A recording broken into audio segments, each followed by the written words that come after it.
Welcome to Beyond Our Focus. I'm Stefan, this is Amanda, and this is Let's Palaver about the Wind Through the Keyhole.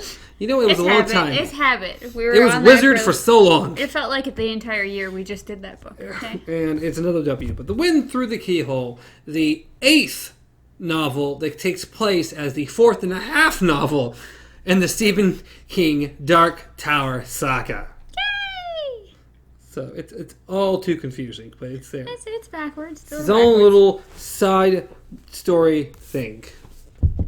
Dun, dun, dun. And it's 3 stories in one. Yes, it is. Yeah. The main one Yep, told about the... So Starkblast, Skin Man, and we haven't actually got to the core of the book. We haven't actually got to The Wind Through the Keyhole, which is which will be 2 weeks from now, I think. Yeah, because next week will be the second half of this one, and then we should be in Wind Through the Keyhole after that. So, but as of today, we are going through The Skin Man Part 1. Part 1 of Part 1? See, I said Chapter 2, Part 1. No, I meant we are actually only doing the first section, so Yes. it's like Part 1. Section 1. Part 1 of Part 1. Chapter 2, Part 1. Section 1. Just leave this part out. The Skin Man. It's all too confusing. And if you're going through the new book, one of the newer ones that's bigger like this, we are going to page 69. On mine, I believe it was 81? So in the smaller one, it's a lot further. But you'll know because there are 3... asterisks. Sure. Little Snowflakes. stars. They're little stars and snowflakes. Little snowflakes at the top of the page. Randomly. I don't know why. I don't even think... It doesn't even seem like it breaks it up that much. Because, I mean, literally, it is literally the next scene. Yeah, but I mean, it at least is a stopping point, not in the middle of a sentence. I mean, it does change to a whole different paragraph. Yeah, but you could have done that anyway. They've done that just to break... I don't know. It's fine. He at least there are tried 3 to split it in snowflakes. half. You know what? He could have done it like the rest of the book, and it'd been fine. Well, he was doing something different. There are 3 snowflakes at the top, and it will be all right. That's where we are. That's how things are happening. Yay! But we're going to the snowflakes. Okay. You're just going to rip your page out? I'm going to try to turn the page, one page, and get to the beginning of this chapter. And insane. I feel like your phone darkened. No, it's just... Maybe it was just a shadow. I have a... Well, I... No, when you look at your hand, whatever, it looks like... Oh, yeah, it does. Happened. It does. It either brightens or darkens if you have your hand over the sensor. Yeah, even though we tried twice, and it didn't work. But well, if it darkens, the screen would actually light up, I thought. Because if it's it didn't do anything, okay? Yeah. It didn't do nothing now. Everything's confusing. We're starting with this. So, as we ended, it was Roland about to tell about his mother, I believe. He said, not long after the death of my mother, which, as you know, came by my own hand. Yes. And then we go into the Skin Man. Not long after the death of my mother, which you know came from my... Because we need to repeat it for sure. My father, Stephen, son of Henry the Tall, summoned me to his study in the north wing of the palace. It was a small, cold room. I remember the wind winding around the slit windows. I remember the high, frowning shelves of the books. Worth a fortune they were, but never read. Not by him, anyway. And I remember the black collar of mourning he wore. It was the same as my own. Every man in Gilead wore the same collar, or band around his shirt sleeve. The women wore black nets on their hair. This would go on until Gabrielle, this chain, was 6 months in her tomb. Dun dun. So yes. So this is 6 months after he killed his mother. No. Okay, I guess technically no. This is somewhere in that 6 months. Yes. But definitely not 6 months. No. That's right. It was hence just the previous saying, description didn't make any sense. No. It was just saying that this would be worn. They would. And this is really interesting because unlike Wizards in Glass, where we rolled the whole road. We read the entire thing, and it went into the story, and we were the story. Yes. This is being told as a story. Yes. So he constantly refers to I said. Yes. And I this. Yes. And I said this. And it's like, that's so strange to hear when we're in this story, because this is not how this was written in the previous book. When we went to a story and we were the story. Yes, we read it as Roland and Roland and he. But now he's telling us as though he's actually telling a story, not like he it's weird. It feels strange every time I go through it. So pretty much he stops, he salutes his father, and then waits for his father to actually acknowledge him. His dad's rifling through papers and is just signing his name. Just biding his time. And then finally he looks up. Yep, at last he looks up. How is court, Roland? How goes it with your teacher that was?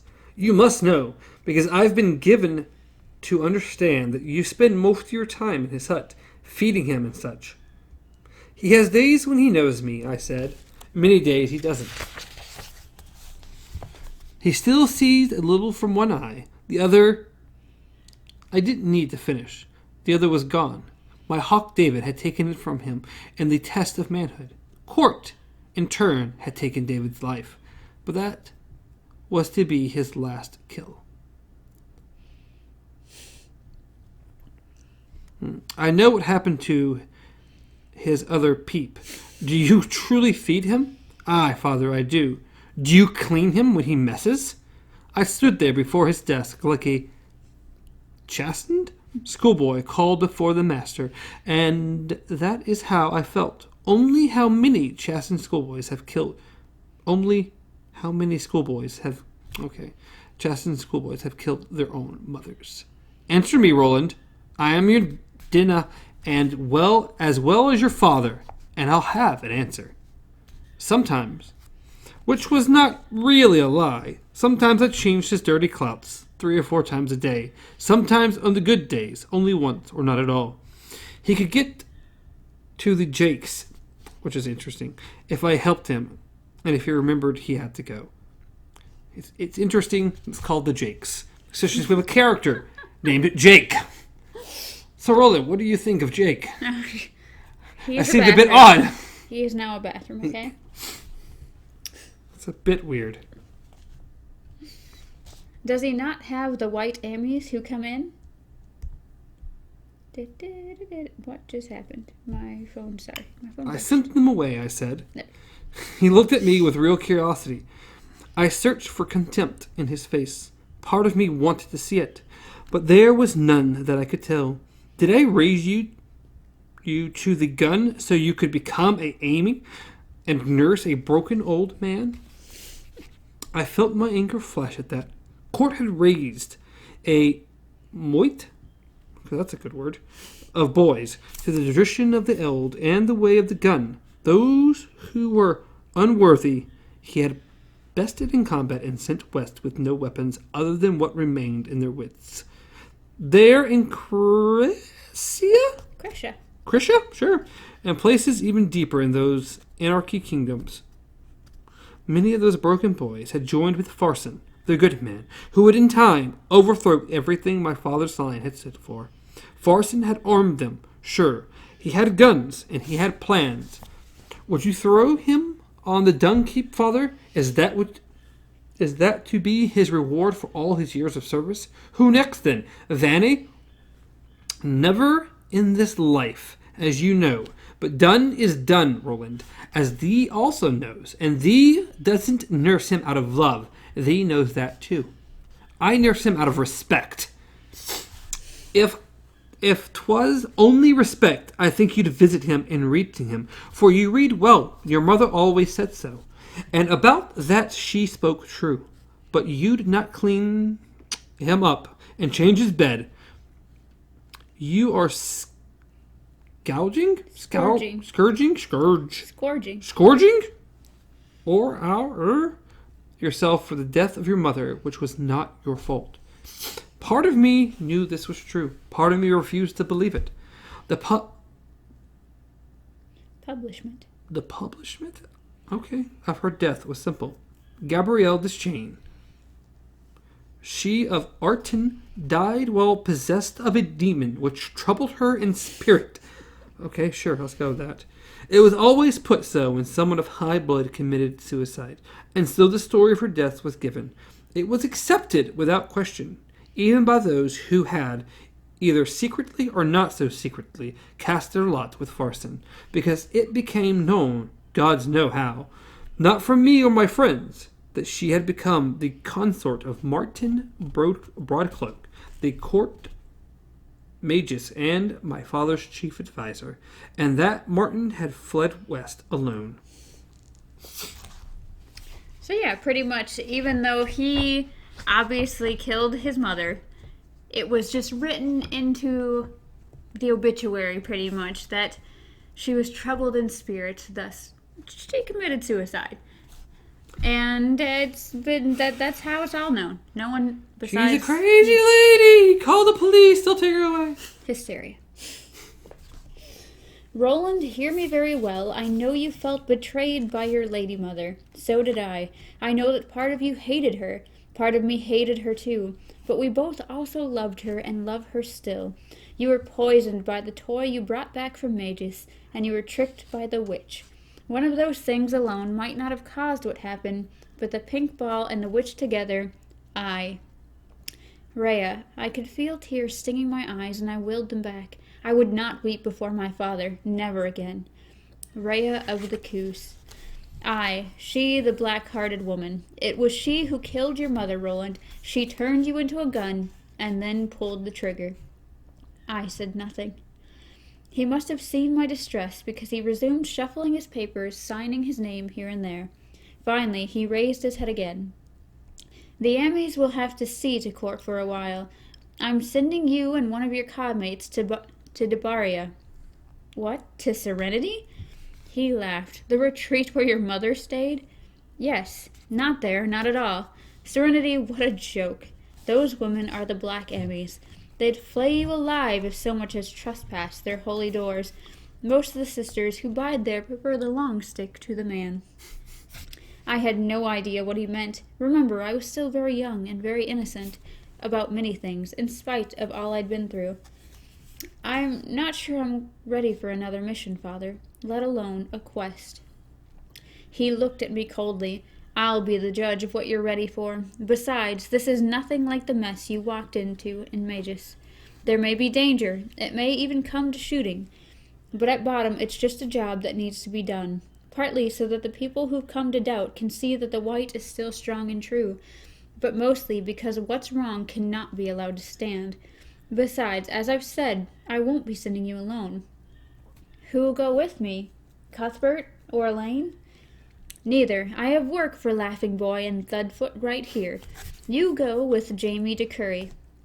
I considered this and thought I would be glad to ride with Jamie Redhand, although I would have preferred either Cuthbert or Elaine, as my father surely knew. I love his nickname for him. I have work for Laughing Boy and Thudfoot. Laughing Boy I get. I don't know where Thudfoot comes in. I don't understand Thudfoot. Yes, we all understand the Laughing Boy, because wasn't Elaine bigger than both of them? Yes. Okay, so maybe it was, I don't know, a just giant joke? Thudfoot. I don't know. Will you go without argument, or will you annoy me further on a day when I have much to do? I'll go, I said. In truth, it would be good to escape the palace, its shadowy rooms, its whispers of intrigue, its pervasive sense that darkness and anarchy were coming and nothing could stop them. The world would move on, but Gilead would not move on with it. That glittering, beautiful bubble would soon burst. Good. You're a fine son, Roland. I may never have told you that, but it's true. I hold nothing against you. Nothing. I lowered my head. When this meeting was finally over, I would go somewhere and let my heart free, but not just then, not as I stood before him. 10 or 12 wheels beyond the Hall of the Woman, Serenity, or whatever they call it, is the town of Debaria itself, on the edge of the Alkali Flats. Nothing serene about Debaria. It's a dusty, hide-smelling railhead town where cattle and black salt are shipped south, east, and north. in every direction except the one where the bastard Farson's laying his plans. There are fewer trail drive herds these days, and I expect Dabaria will dry up and blow away like some many other places in Midworld before long. But now it's still a busy place, full of saloons, whordens, gamblers, and confident men. Hard as it might be to believe, there are even a few good people there. One is the High Sheriff Hugh Peavy. It's him that you and DeCurry will report to. Let him see your guns and a sigil which I have given to you. Do you ken everything I've told you so far? Yes, Father, I said. What's so bad that there warrants the attention of gunslingers? I smiled a little, a thing I had done seldom in the wake of my mother's death. Even baby gunslingers such as us. Little baby gunslingers. And I think Roland's proven himself pretty good. A little more than a baby gunslinger. Definitely in the actual gunslinging aspect, maybe not in the actual brain department. Yeah, he could have done things definitely smarter, as we discussed thoroughly through the last book. Ugh.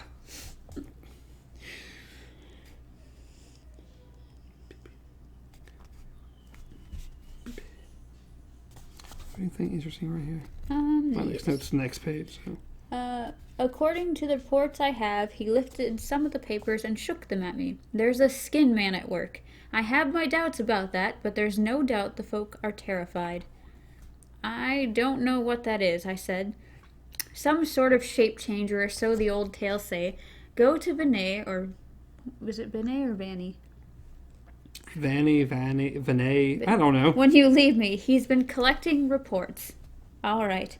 Do the job, find this lunatic who goes around wearing animal skins. That's probably what it amounts to. But be not long about it. Matters far graver than this have begun to teeter. I'd have you back, you and all your comrades, before they fall. See, here's another prime example of us. There's a gap right here. Mine actually has an asterisk. Well, the actual book does not. Clearly saying he could have easily put it like a 2 in there, or a 1, or whatever. He just chose not to do it. He chose to be a pain. Why, I ask? Why? Well, that's the end of the podcast. We went through our 10 pages. We're done for today. We got plenty of good information. We know what he's going after. Not that we didn't know that about the title. It was called Skin Man. So...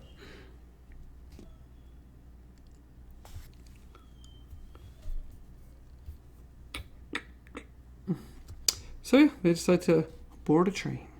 2 days. This is 2 days after he spoke to his dad. It takes time to get things together. You would think maybe leave a little bit sooner, but nah. 2 days later, we're leaving by train. Good old makeshift little beds. Which the train was not particularly fast, but small toot. So, not a quick train, but steady, easy. They could sleep and bring the horses and save the horses. Yeah, they pretty much it was take the train because then you're not putting so much strain on your mounts. And they kept passing people who, of course, were like in awe. People who were, of course, giving them the midworld finger pretty much because they belonged with Farson and throwing things and. Yeah, it's a lot of wonderful people. The following morning, after the servant had put a cold breakfast of porridge and milk before us, Jamie said, I suppose you'd better tell me what this is about. It's like, Jamie, did no one brief you? He's like, hey, you're going with Roland. And he was like, all right, cool, I'm out, I'm good. I need no information. I don't need to know why it's happening. I don't know what we're going for. But you know what? I'm going with Roland. So, let's go. That's all it took. They told him that morning, hey, Roland's about to leave. You gotta get on that train. Did you really? Yeah, you gotta go. All right, let's go. Do I get to eat? No. Don't get to eat first. You'll eat on the way. Well, you tell me first. I think I skipped. No. I suppose you'd better tell me what it's about. Will you tell me something first? If you know, that is. Which is, because this was the most important thing we had to discuss. It's funny, though. It's funny. My father said that the woman at the retreat of the Baria preferred the long stick to the man. Do you know what he meant? So yeah, we get that. Jamie regarded me in silence for a bit, as if to make sure I wasn't shaking his knee, and then his lips twitched at the corners. For Jamie, this was the equivalent of holding his belly, rolling around on the floor, and howling with glee. So that just gives you a little bit of Jamie's personality, is that he does have a sense of humor, but he is just a very composed person. Yes. We know Cuthbert is not. Yeah, no. But Cuthbert's great.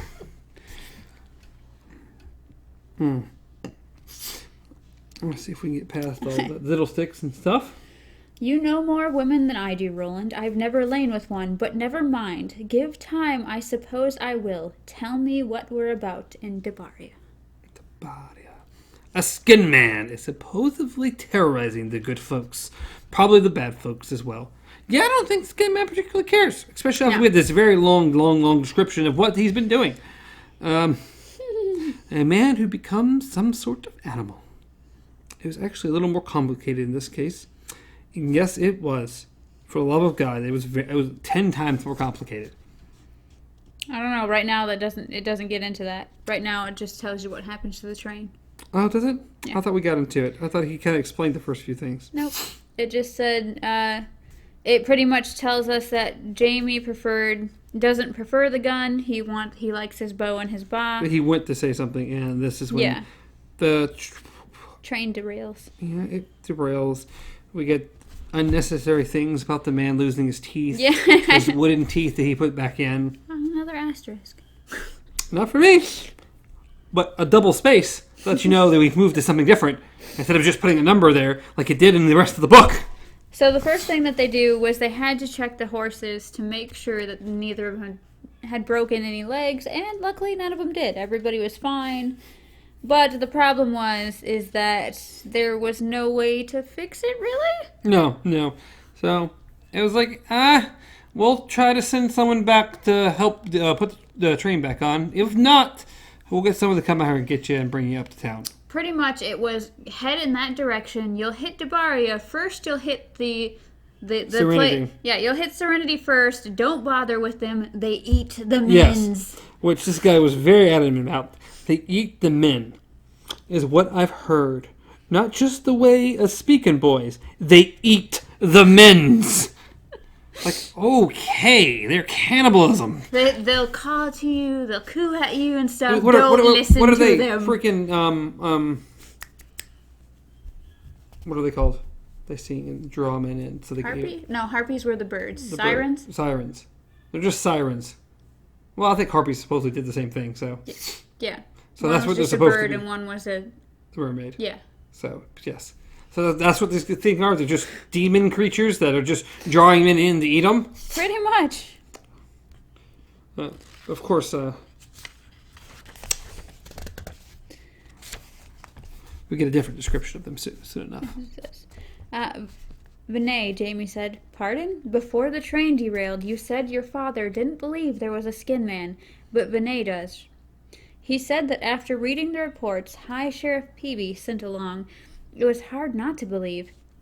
You know what he says at least once in every class, when facts speak, the wise man listens. 23 dead makes a moit of facts, not shot or stabbed, mind you, but torn to pieces." I like that thing. Mm-hmm. When the facts speak, the wise man listens. Yeah. That's kind of clever. I like that. Jamie grunted. Whole families in 2 cases, large ones, almost clans. The houses turned all upsy-turvy and splashed with blood. Limbs ripped off the bodies and carried away, some found partly eaten, some not. At one of those farms, Sheriff Peavy and his deputy found the youngest boy's head stuck on a fence pole with his skull smashed in and his brain scooped out. So lovely. Lovely thing that's just murdering and destroying people. And it's like, it's not just murdering people. It's leaving behind just signs. It doesn't care. Like, it does not... Pretty much, it's one of those situations where it's like, I just did this. Come at me, bro. It seems to be rather powerful. And then we move into witnesses, which there have been a few. Just a few. With some varying degrees of what did this. Because we get, 3 different descriptions? Yes. The sheep herder saw a upright man.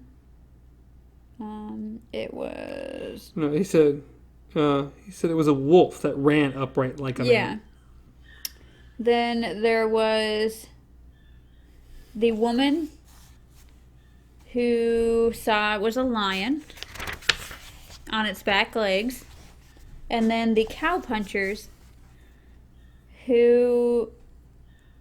the cowpunchers with the Manny couple who swore it was it said it wasn't a man, but they swore on watch and warrant that it ran upright like a man. So I don't know if they gave it a animal that time around. Tiger. Oh, there we go. So all these witnesses saw different animals? Aye. The cowpokes described it as a tiger. All right. Tiger. Tiger. Different. Tiger. Like, it's spelled a little bit different, but okay. Tiger. It had stripes. Because we need the It clarification. could have been a zebra. Yes. A zebra went around terrorizing people. They're known for that. Yeah, because it said that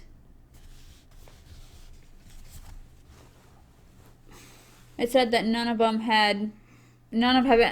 have ever seen a tiger before, but what they described was a tiger. And we get another point of Jamie's personality. It says, care to look? Because he tries to hand him the papers, and Jamie's just like, I'm not much of a reader, as you know. It's like, well, you'll just have to take my word on that then. It says, I find, but take my word, their description is just like the picture in the old story of the boy caught in the Stark blast. What old story is that? The one about Tim Stoutheart, the wind through the keyhole? Never mind, it's not important. I know the punchers may have been drunk. They usually are. So you if they're say near it's not town. important. We have a whole section that's devoted to it. Vintney says the creature is a shapeshifter as well as a shape changer. 23 dead, you say, aye. And so they continue to ride. Yep. And it takes them an hour. A little less than an hour. Okay? I skipped it. A little less. It takes them an hour. 55 minutes and 49 seconds on the dot. And I don't know how to even remotely say it. A sparkling white. Hachi? Hasti? I don't know. I looked up the word. Found food. So I don't know what it is. What? I mean, Okay. truthfully, I looked up the word and all I found was food. Interesting. So I don't know what it is. Stephen King's over here making up words. So it pretty much is a big white mansion looking thing. Yeah, some large white building. With a green garden and a grape arbor. And then, as we drew closer, I saw the throne was iron wood. Surely no other chair, not made of metal, could have bore her weight. Oh, no, I guess I went over. I was going to actually describe purpose right there. But the wooden gates, okay. And the walls attached to the top of forbidding sparkles of broken glass. But the Weird. wooden gates stood open as if invitation in front of them. Seated in a kind of throne was a woman in a dress of white muslin and a hood of white silk that flared around her head like gull wings. As we drew closer to the throne, ironwood, surely there's no other chair that could metal that bore her weight. For she was the biggest woman I have ever seen, a giantess who could have even mated with the legendary outlaw prince David Quick. I guess I'm just confused at... Because it's not like, what a nice sunny day, I'm going to go relax. Why you have this big thing, your gates are open, and you're just chilling in a throne in front of the gates? Like, She's cool. I don't know if I felt your presence coming. I had to Maybe. greet you. I don't know. Which, of course, I find interesting. They talk about how giant and huge and ginormous she is. 6.5 feet tall. I'm like, I mean, okay, yeah. I mean, yeah, it's definitely tall for a woman, for sure. But I wouldn't go as far as giant. I mean, we have a lady that comes into our workplace occasionally, and she's got to be 7 or over 7. So I mean, maybe everybody's short, okay, and maybe to him, he's still young. He's still giantress. He is. It's like me seeing me look at you. You're just a short little hobbit. I mean, I am a when hobbit. in fact you are not a hobbit. It is a large exaggeration. Okay, so he was 14 in our last book. And this hasn't been long after, so he's still about 14, maybe getting 15. Close to 15. Yeah, maybe. And this woman is 6'5". Still, I don't care. She's not a giantress. It's like she's related to Hagrid or something. It could be. Her lap was full of needlework. She might have been knitting a blanket, but held before that barrel of a body, and breasts so big each of them could have fully shaded a baby from the sun. Whatever it was looked no bigger than a handkerchief. Okay, so maybe could have fully shaded a baby from the sun. So maybe she's not huge as in upwards. Maybe she's just curvy. She's curvaceous. Could have fully shaded a baby from the sun. What an interesting description of her bust. Apparently she is a beautiful goddess in a nun outfit. Like... Well, not a nun outfit, that's right. She's wearing the billowing white. It's the other people that wear the nun-looking outfits. Just a very interesting description. Oh, it says that, there are 6.5 feet of her, maybe a bit more.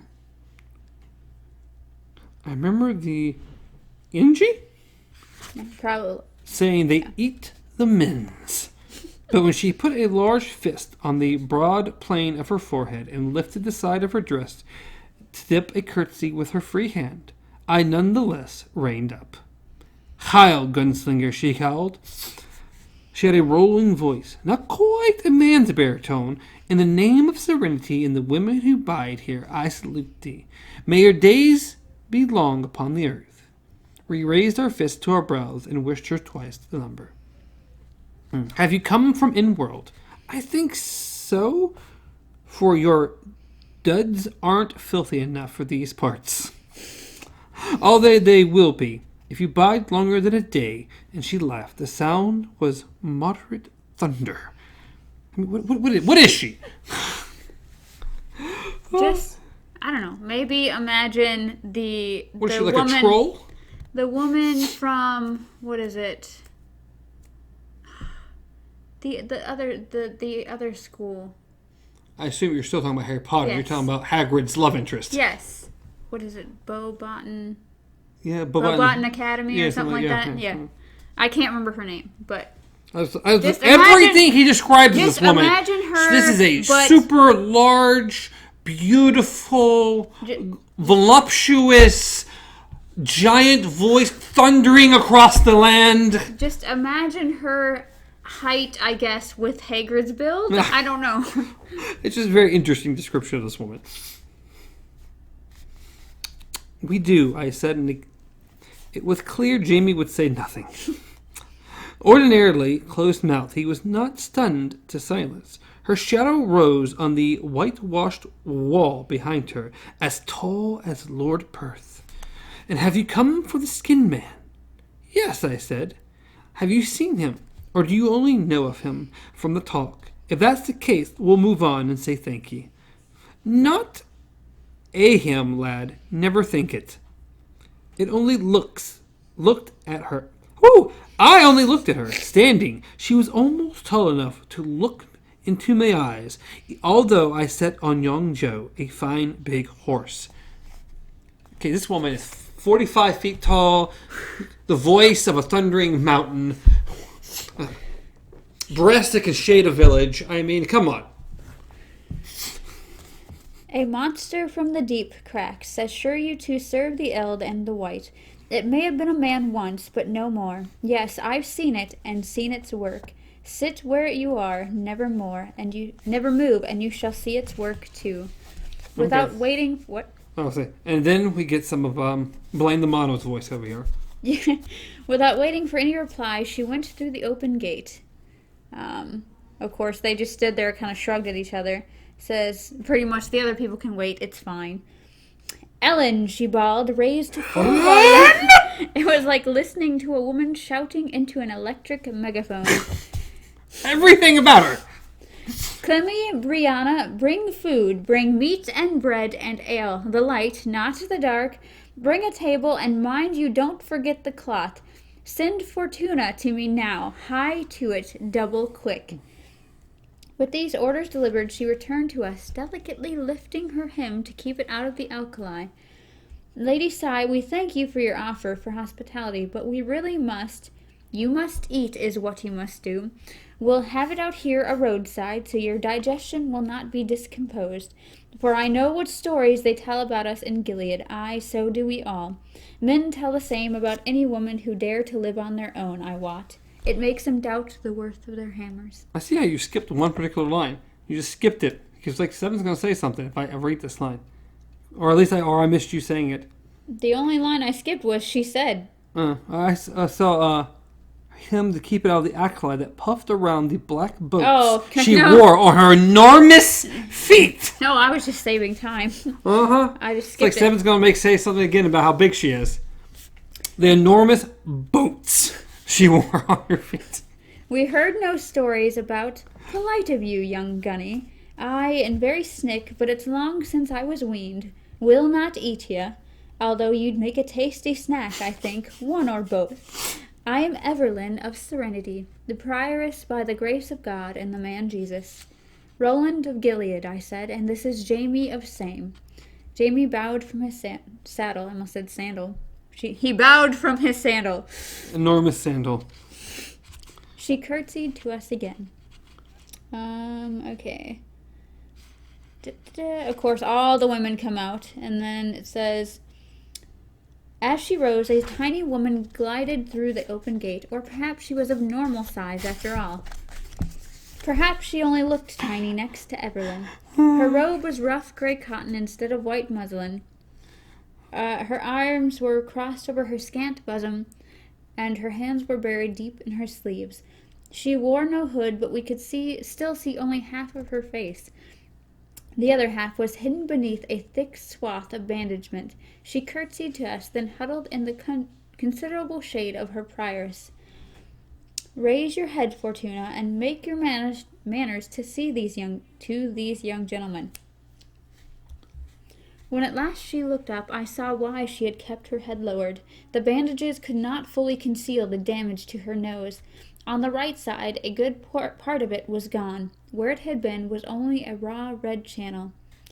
Heil, she whispered, may your days be long upon the earth. May you have twice the number, Jamie said, and I saw from the woeful glance she gave him, with her one visible eye, that she hoped this was not true. Tell him what happened, Eberlin said. What do you remember, Nero? I know it isn't much. Must I, Mother? Yes, she said, for they've come to end it. Fortuna peered doubtfully at us, just a quick snatch of a glance, then back at Evelyn. Can they? They look so young. Well, we know they're just baby gunslingers, so. They may still be a year or more from having to shave but once a week, but they're gunslingers, 40. If they can't set this cursed town right, then no one can. Besides, it will do you good. Horror's a worm that needs to be coughed out before it breeds. Now tell them. She told. As she did, other sisters of Serenity came out carrying a table, food, yada yada yada. Says Fortuna had finished her short, terrible story. I was no longer hungry, nor by the look of him was Jamie. Double space line. Asterisk. Mm-hmm. See, he still writes the same way. He just didn't put the numbers in it. Which is like, why? It would have just made things just easier all around. Why change the format? Only for this particular piece, even if you're going to write the exact same. Yeah, it's weird. It's Stephen King. God, man. He's just weird. Killing me here. Killing me. Oh, jeez. Oh, okay. Sorry, I was thinking of how long it took to tell the story, and I was like, no, this is how long ago it was. Yeah, I was a little confused when I first started reading it. Like, okay, what's going on? Oh, we're telling the story. I was like, it took them way too long to tell the story. It was dusk. Like, really? God, whoa. A fortnight. I felt like and it was a day. morning not too long ago for them. They've just been there all evening. A dusk, a fortnight, and a day gone. Oh, jeez. Very complicated story. I know you don't remember much. 3 weeks later. Oh. Well, she passed out. I would have too. So eat half your face. You'd pass out pretty damn fast. Anyways. Well, they were out gathering water or something by the gate. One with a bucket. They're drawing water for the evening chores. And Fortuna was the one with the bucket. So she was the one that lived. Because it does not like buckets. That is the reason why, okay? It picked the one without the bucket. Taller than a man, it was with scales instead of skin, and a long tail that dragged behind it on the ground. Yellow eyes with slitted dark pupils glowing in its flat head. Its mouth was a trap filled with teeth, each as long as a man's hand. They dripped with Dolores' blood. As it dropped her still twitching body on the cobbles of the courtyard and ran on its stubby legs towards the well where Fortuna stood. Pretty much. She was closing the gate. It bust through and just went chomp right on her head and just pulled it off. This giant lizard man. Yes. And then, of course, decided to head to Fortuna next. Yeah, which it definitely got some of Fortuna. Yes. They were inside. They heard the screaming and stuff. She ran out with the only gun they had. Everlyn ran out with the only gun they had, which sounds like a musket. Yeah. Totally a musket. That's okay. Exactly what it is.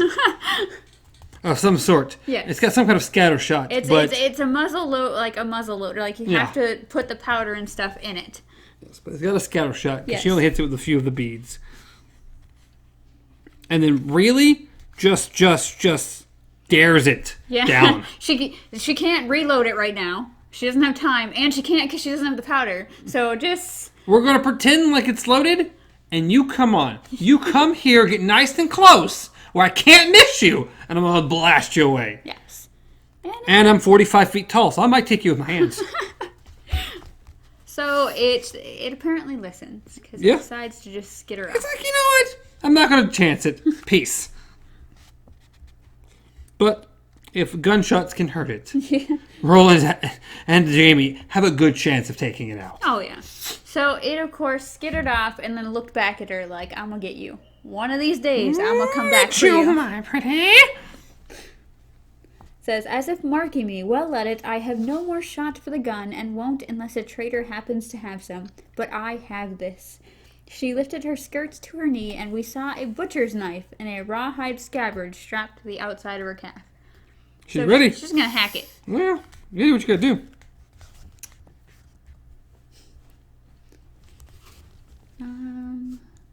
I don't really think the last part's important. Pay attention. I mean, unless you think it's important. I don't know what last part you're referring to, so I can't help. To mention that she noticed something else about the creature and what it was going to do. Oh, no. I'd already gotten past that. Yeah, that was a way unnecessary. But... pretty much just to show its ruthlessness. I guess. That it did not care and it would do anything to sake its pleasures. Well, Evelyn grasped me above the elbow, drew me through the gate, and walked me to the well where the unfortunate Fortuna had been attacked. There we were, alone. I saw... Okay, that's where that is. Mm-hmm. But we gotta skip this, but get to the part that's important. Jamie and I ate with them. Fortuna even ate a little, and then we mounted up for town. I guess it's after this then. Yeah. Okay. I was thinking something different. But before we left, Everlyn stood by my horse and spoke to me again. When your business here is done, come and see me again. I have something for you. What might that be, Si? She shook her head. Now is not the time, but when the filthy thing is dead, come here. She took my hand, raised it to her lips, and kissed it. I know who you are, for does your mother not live in your face? Come to me, Roland, son of Gabrielle, fail not. Then she stepped away before I could say another word and glided in through the gate. Yeah. So does it just stay open? Like, I'm just confused. Yes, that was the part I was trying to get to. That little section is like, because that's insanely important at the moment. Mm-hmm. I know we'll get back to that at some point. Yes. So now we go to Debaria. Which, There's another little one. There's an asterisk. And there's double space.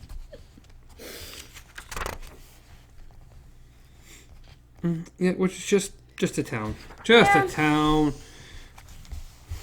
Nothing insanely important. Pretty much they come in, and as they come in, people notice they're coming in, so they start following them. And they want to know, have ye come to kill the Skin Man? Those two don't look old enough to kill a bottle of rye. Exactly.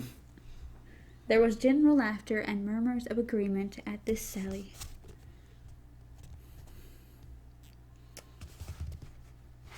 But yeah, they're going until they find Peavy? Yes. Which is always funny. Every sheriff is the same. Big old bellied sheriff. Yes, big-bellied man with long white hair and a droopy mustache. Because it was the exact same as the sheriff from Magus. Mm-hmm. It just seems to be the general depiction of the sheriff. You are a lazy, fat, well-off sheriff. Always. I love how it's... Oh, his face was deeply lined and careworn. He saw our guns and looked relieved. He noted our beardless faces and looked less so. Yes. But as far as we learned about this sheriff, very, very different from the one from Ages. Yeah. Completely different guy. He very much cares about the people of the town. He's actually open to listening to things, and he's not just going to take them at their word. Like, the other guy was like, oh, you have papers? Clearly, I'm going to just stare at these, nod, and go, okay, you're fine. And this guy's not so much. Oh, I love it. It's like, after we had shaken with him and introduced ourselves, I said, I don't mean to belittle you, young fellas, but I was hoping to see Stephen Deschain himself, and perhaps Peter McRise? Sure. McRise died 3 years ago, I said. Peavy's looked shocked. Do you say so? For he was a trick hand with a gun. Very trick. He died of fever, very likely induced by a poison. That's wonderful. Just your gunslinger's just dying from being poisoned in your own town. Probably wonderful. Shouldn't let people know, so it's fine. Yeah. Nothing the High Sheriff of the Debaria Outers needed to know. As for Stephen, he's otherwise occupied, and so he sent me. I am his son. He's like, yar yar. It's amazing what he's heard. Yar Yar, I've heard your name and a bit of your exploits in Magus. For we got some news, even out here. There's a Dita wire and even a Jing Jang. It's like, okay. This is what we're Jing Jang is what it is. A Dita wire and even a Jing Jang. Okay, so which one? I assume the Jing Jang is the phone. I would agree. But what is the Dita wire? Maybe Morse code, like the... Maybe. I mean, that's like good as guess as any. It's definitely not internet. We know that much, okay? You don't know that much. Come on, it could be just high-speed internet. He pointed to a contraption on the wall. Written on the brick beneath it was a sign reading, "Do not touch without permission." And it's Z-I-O-N, permission. Well... It used to go all the way to Gilead, but these days only to Sallywood in the south. The Jeffersons spread to the north, and the village in the foothills, Little Debaria, it's called. We even have a few street lamps that still work. Not gas or kerosene, but real spark lights, don't you see? Townfolk think such'll keep the creature away. He sighed. I am less confident. This is a bad business, young fellows. Sometimes I feel the world has come loose of its moorings. It has, I said, but what comes loose can be tied tight again, Sheriff. If you say so, he cleared his throat. Now, don't take this as a disrespect. I know you are who you say you are, but I was promised a sigil. If you brought it, I'd have it, for it means special to me. I opened my swag bag. Which, another interesting term, that he would call it a swag bag. Swag bag. And brought out what I'd been given. A small wooden box with my father's mark, the D with the S inside of it, stamped on the hinge lid. Peavy took it with the smallest of smiles, dimpling the corners of his mouth beneath his mustache. To me, it looked like a remembering smile, and it took years off his face. Do he knows what's inside? No, I had not been asked to look. Peavy opened the box, looked within, then returned his gaze to Jamie and me. Once, when I was still only a deputy, Stephen Deschain led me and the high sheriff that was, and a posse of 7 against the Crow gang. Has your father ever spoken to you about the Crows? I shook my head no. Not skin men, no, but a nasty lot of work. They robbed what there was to rob, not just in Debaria, but all along the ranch lands out this way.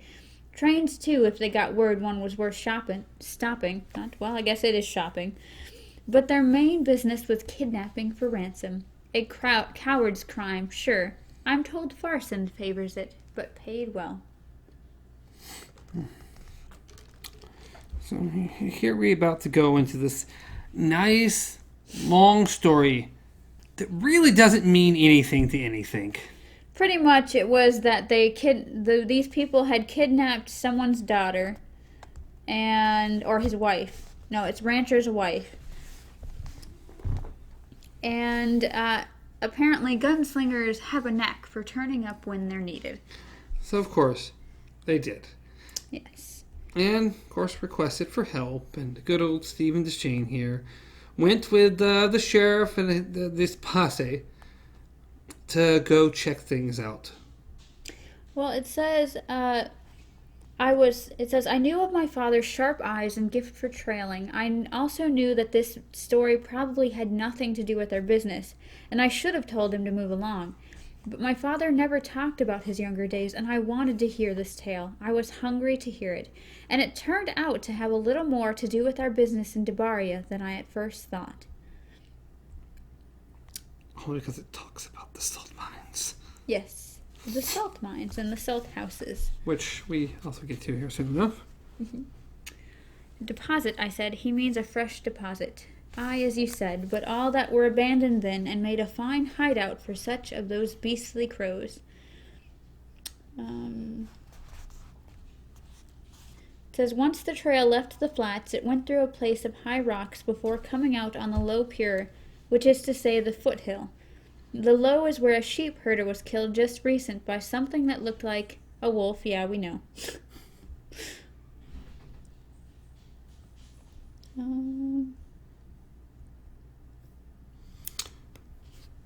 Yeah, and this is where the good old sheriff and Stephen Deschain have a disagreement. Stephen's like, hey, I really think we should go around. It may take a little longer, but I think it'll be better. And the sheriff's like, nah, this will be much quicker. She might die if we wait too long. We have to go this way. So he's like, all right, you do you, I'm going to do me over here. So the sheriff and his posse go one way, and Stephen goes another. Except for good old Peavy, who decides, you know what? I think I'm going to trust the gunslinger on this one. I think I'll go with the gunslinger. And then the good old sheriff says, hey, buddy, yeah, once we get back, you're fired. You're not going to be a deputy no more. Because, hey, you chose the gunslinger over me. Yeah. Yeah. It seems that was the wiser choice. Those were the last words he ever said to me. Exactly. It says, we hunkered down. I thought we were going to hook around, unless you're done with me too. No, he says, your hire is not my business, deputy. Then what are we waiting for? Gunfire, he says. And not 5 minutes later, we heard it. Gunfire and screams. It didn't last long. The crows had seen us coming. Yeah. So again, maybe listen to the gunslinger. They tend to know things. They're trained. They're raised to know things. So yeah, they continue to hook around. Mm-hmm. It takes 2 instead of 3 days to get around. But they were going fast. They were moving. With that group, it probably would have taken 3. It says, Oh, well, I already turned the page, so I don't see what it says. It's gone. It's gone. This is the first time. The mine starts at "This is the time." Yeah, that's right next, so it's fine. It says, "This is the time," Stephen says, "because they will have spent the last nights, once they were sure they were safe, deep in drink. They'll still be sleeping enough. Will you stand with me?" "Aye, gunslinger, that I will," I tells him. When Peavy said this, he unconsciously straightened his back. He looked younger. Yeah, it was a good day for him. Things went well. He was with a gunslinger. Things went well. I mean, obviously he lived, so I mean... Nah. We're talking to him now. So, he apparently lived. Yeah, Peavy was... Who is it? Was but 14. Yet he'd taken his turn. No, yeah, the guard was but 14, but Yeah. he had his turn at the kidnapped woman. Yeah. Yeah, you're all terrible. Yep. Doesn't matter. You got now everything y'all you gotta deserve. die. Yeah. Because it says, "The kidnapped woman, don't you know, and old enough to be his grandmother." So yeah. Yeah. We're good. Yeah, and good old Stephen decides he won't kill anybody in their sleep. So he kind of wakes everybody up, and then they proceed just to kill everyone. Says, wake up, Alan Crow, unless you'd go into the clearing at the end of the path with your eyes shut. Wake up, all. They did. He never meant to try and bring them all in alive. 'Twould have been madness, that I'm sure you must see, but he wouldn't shoot them in their sleep.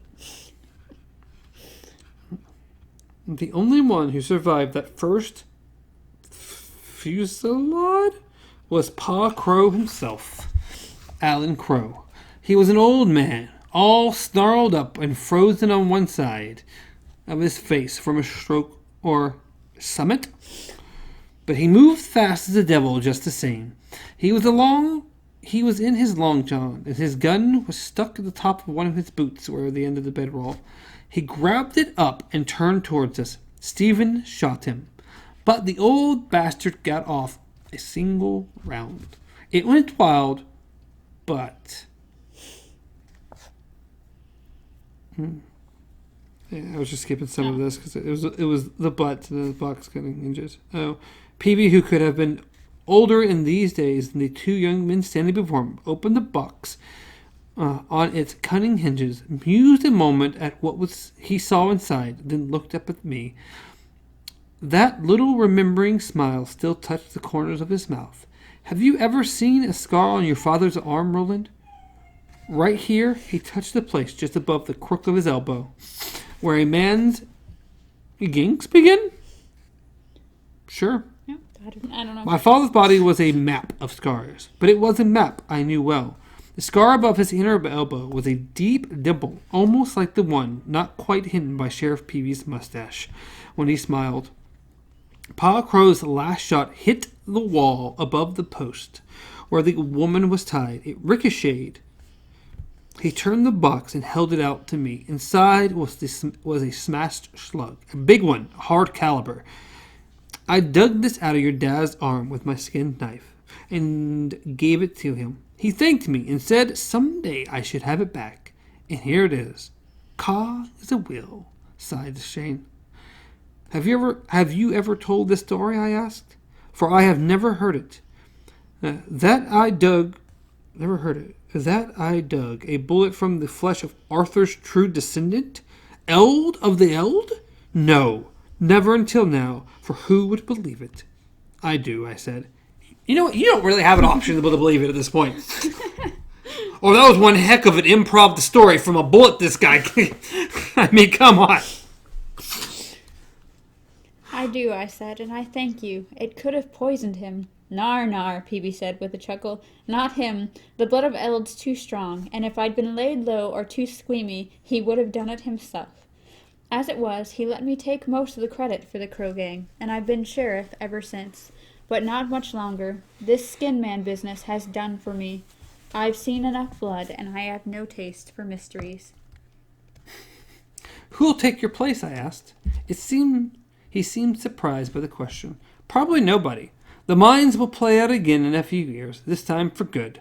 And such rail lines as there are won't last much longer. The two things together will finish Debaria, which was once a fine little city in the time of your grandfather. That holy hencoop I'm sure ye passed on the way in may go on. Nothing else. That makes sense. A hen coop. They don't like those women. Those men eating women's. But pretty much just let people be people. Let them do what they do. I said the skin man was at one of the women. The skin man was at one of the women in Serenity. She's badly disfigured. Been there, have ye? The women are terrified. I thought this over and remembered a knife strapped to the calf as thick as the trunk of a young birch. For the love of God, how big is this woman? Every time we get any description at all, she's just the largest person you've ever seen in your life. Except for the prioress, that is. He chuckled. Everlyn, that one spit in the devil's space, and if he took her down to Nis, she'd be running the place in a month. I said, do you have any idea who the skin man might be when he's in his human shape? If you do, tell us, I beg, for as my father told your Sheriff Anderson that was, this is not our Phil. I can't give ye a name, if that's what you mean, but I might be able to give ye something. But if I knew a name, I'd go out there shooting myself and be done with. We wouldn't need you. Follow me. He led us through the archway behind his desk and into the jail, which was in the shape of a T. I counted 8 big cells down the central aisle and a dozen small ones on the cross corridor. All were empty except for one of the smaller ones where a drunk was snoozing away in the late afternoon on a straw pallet.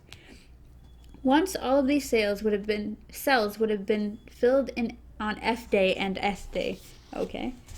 Loaded up with drunk cowpunchers and farmhands. Now most people stay in at night. No one wants to be a staggering home drunk and meet the skin man. The salt miners, do you pen them too? Not often, for they had their own saloons up in Little Debaria. 2 of them, nasty places. Once they're drunk on white blind, the salties don't much care if a whore has a nose as long as she still has her sugar purse. Nice, Jamie muttered. Yeah? Come in here, boys. I haven't any paper, but I do have some chalk, and here's a nice smooth wall. It's private, too, as long as old Salty Sam down there doesn't wake up, and he rarely does until sundown. From the pocket of his twill pants, the sheriff took a goodish stick of chalk, and on the wall he drew a kind of long box with jags all across the top. They looked like a row of upside-down V's. Here's the whole of Debaria. Over here's the rail line you came in on. He drew a series of hash marks, and as he did so, I remembered the Ingy and the old fellow who'd served as our butler. I said that right, okay. Sma Toot is off the rails, I said. Can you put together a party of men to set it right? We have money to pay for their labor, and Jamie and I would be happy to work with them. Not today, Peavy said absently. He was studying his map. Ingy still out there, is he? Yes, him and another. I'll send Kellen and Vicka Fry out in a bucka. Kellen's my best deputy. The other 2 ain't worth much, and Vicka's his son. That's nice to say. Yeah, they're great. They'll pick 'em up and bring 'em back in before dark. There's time, because the day is long this time of year. For now, just pay attention, boys. Here's the tracks, and here's Serenity, where that poor girl you spoke to was mauled. On the high road, don't you see it? He drew a little box, and put an X. North of the women's retreat, up toward the jags at the top of his he put another X. This is where Jan Curry, the sheep herder, was killed. To the left of this X, but pretty much on the same level, which is to say below the jags, he put another. The Elora farm, 7 killed. Farther yet to the left, and a little higher, he chalked another X. Here's the Timbersmith farm on the high pier. 9 killed. It's where we found the little boy's head on a pole. Tracks all around it. Wolf? I asked. He shook his head. Nar, some kind of big dog. Big cat, wow. I was like, you just completely changed the word. Yes. At At first, before we lost the trail, they changed into what looked like hooves. Then he looked at us grimly. Footprints. First big like a giant's, almost, but then smaller and smaller until they were the size of any man's tracks. Any row. We lost him in the hard pan. Mayhap your father wouldn't have sigh. He went on marking the map, and when he was done, stepped away so we could see it clearly. Such as you're supposed to have good brains as well as fast hands, I always told. So, what do you make of this? Jamie stepped forward between the rows of pallets and traced the tip of his finger over the jags. Do the salt houses run along here in the foothills? Yar, the salt rocks, those hills are called. Little Debaria is where? Peavy made another box for the salt miners' town. It was close to the X he'd made to mark the place where the woman and the gambler had been killed, for it was Little Debaria they'd been headed for. Jamie studied the map a bit more, then nodded. Looks to me like the Skin Man could be one of the miners. Is that what you think? Aye, a salty, even though a couple of them have been torn up too. It makes sense as much as anything in a crazy business like this can make sense. The new plug's a lot deeper than the old ones, and everyone knows there are demons in the earth. Mayhap one of the miners struck on one, wakened it, and was done a mischief by it. I mean, the demons we know of are like giant fire ones that have a whip and attack poor wizards. Yes, that's exactly it, okay? But these ones just crawl out of salt mines, okay?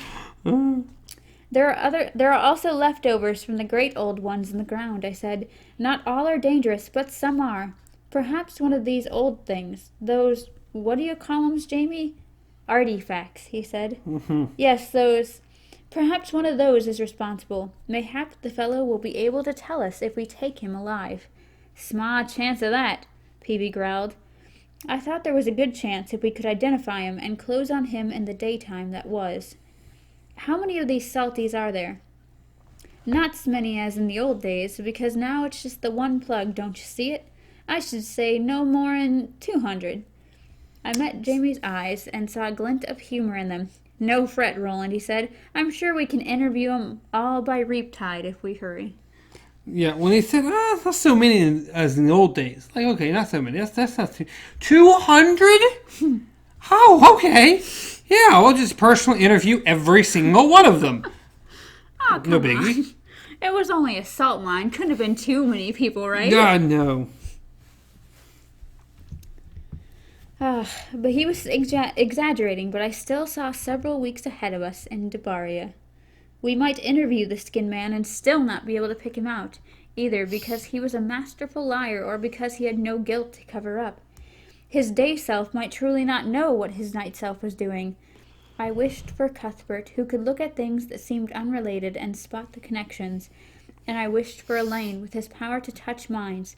But Jamie wasn't so bad either. He had, after all, seen what I should have seen myself, that was right in front of my nose.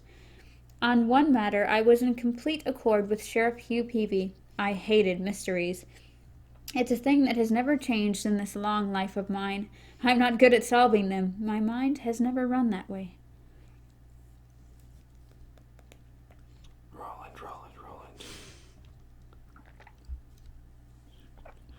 Roland. When we trooped back into the office, I said, I have some questions I must ask you, Sheriff.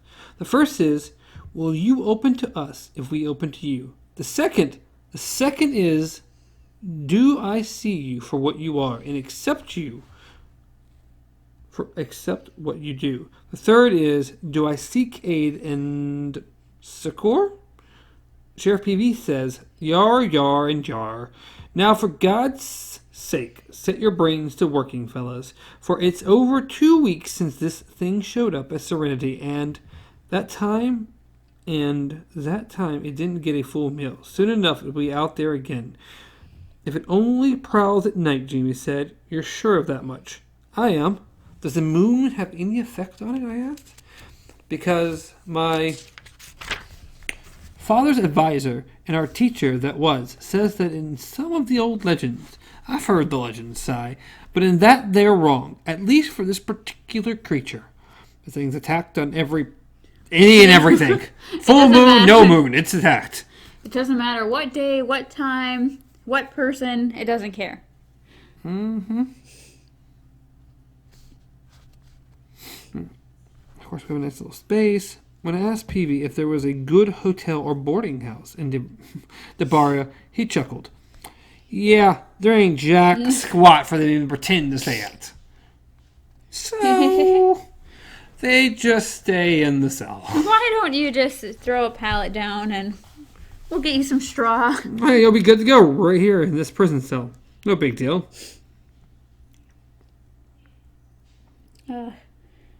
And so we ended up spending our first night in Debaria. In a large, drunk and disorderly cell beneath Peavy's chalked map. Salty Sam had been set free and we had the jail to ourselves. Outside, a strong wind had begun to blow off the alkali flats to the west of town.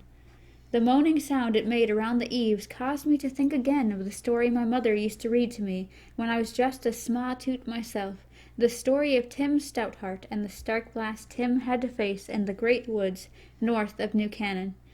Thinking of the boy alone in those woods has always chilled my heart, just as Tim's bravery has always warmed it. The stories we hear in childhood are the ones we remember all our lives.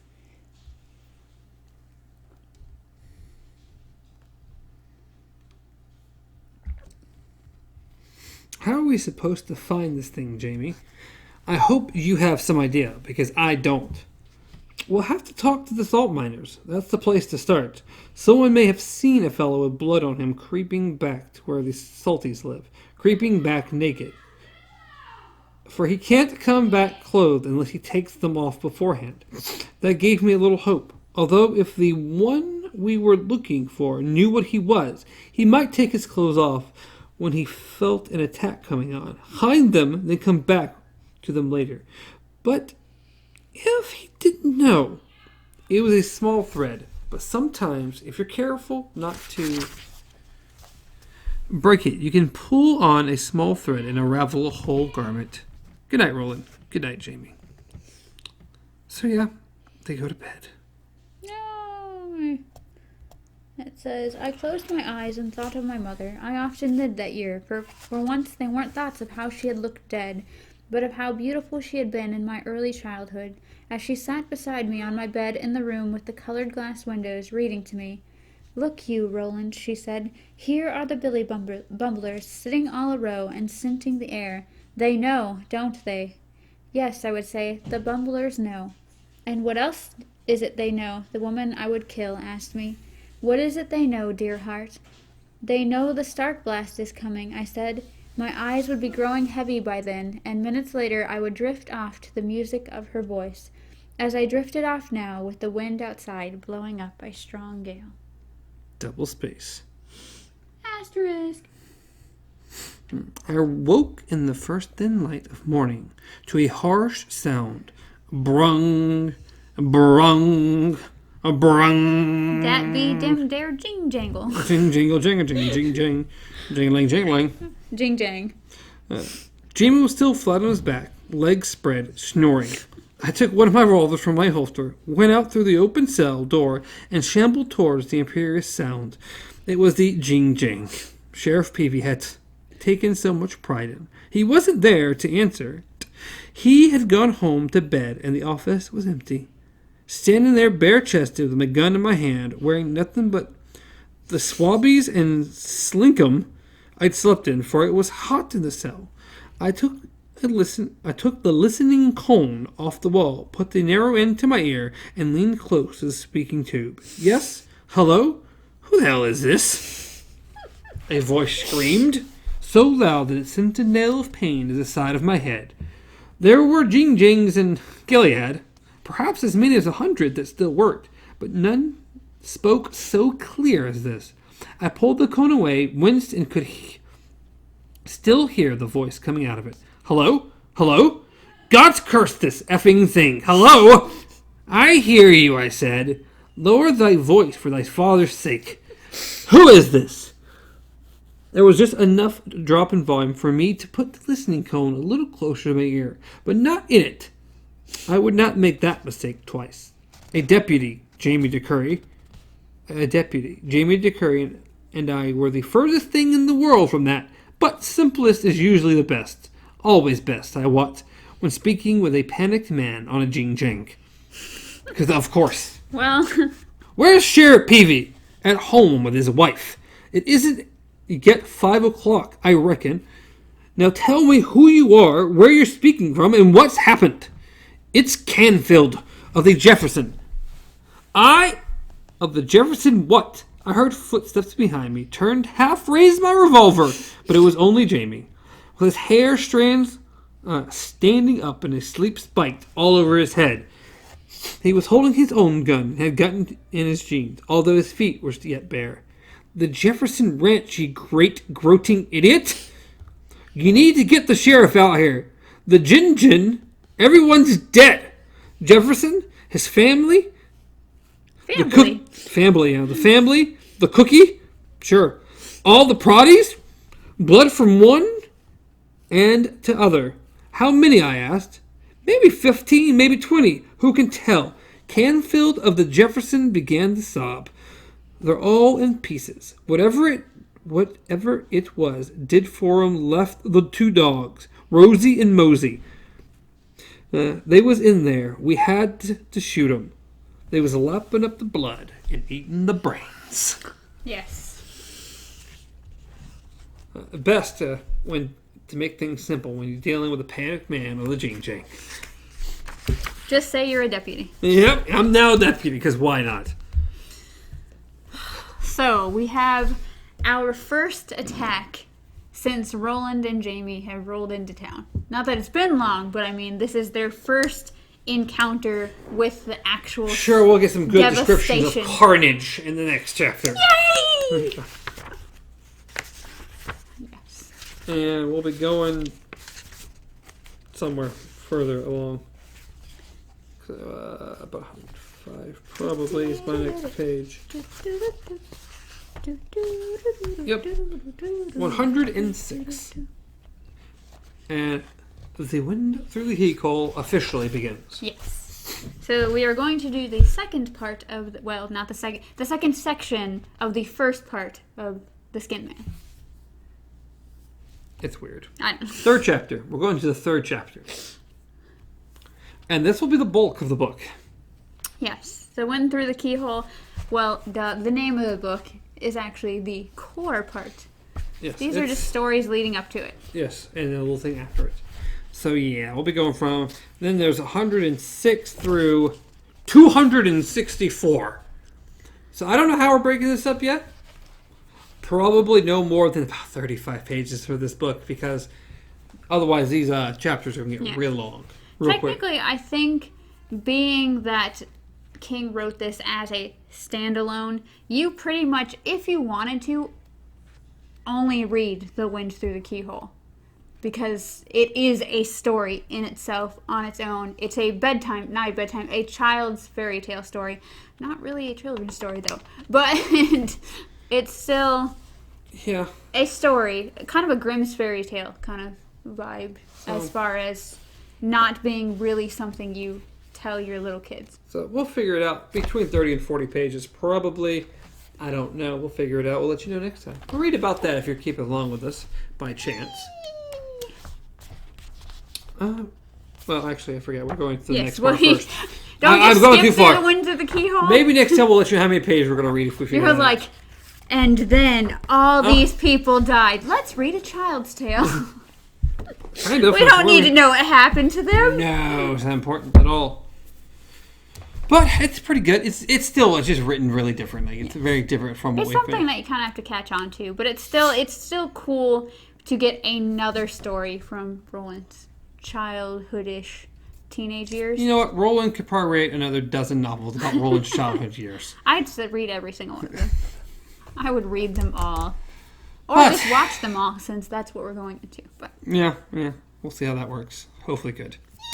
There's no telling. But, as always, you can reach me at Stars Untraveled, reach Amanda at KZ Pup, reach the show at Beyond Our Focus, everywhere, including YouTube and podcast services around the globe. in Dabaria. On the Jing Jang. On the Jing Jang. We're all over the Jing Jang. This one would probably on that wire thing. The what was it? I don't know. I say Jing Jang. Just because it's a more fun word. I don't know. We're not doing Morse code here. The dat line. I don't know. The din dun. The din dat. Something like that. I don't know. The Jing Jang, the din dun, jingling, jingling. Walla bing bang. But Okay. yeah, that was pretty good. Enjoyable. We'll get into the next part next time because that's how it works. We shall pick up with the carnage next week. Yes, we shall. Any final thoughts? I think we're good. Awesome. Possum. Blossom. Till next time! Long days and pleasant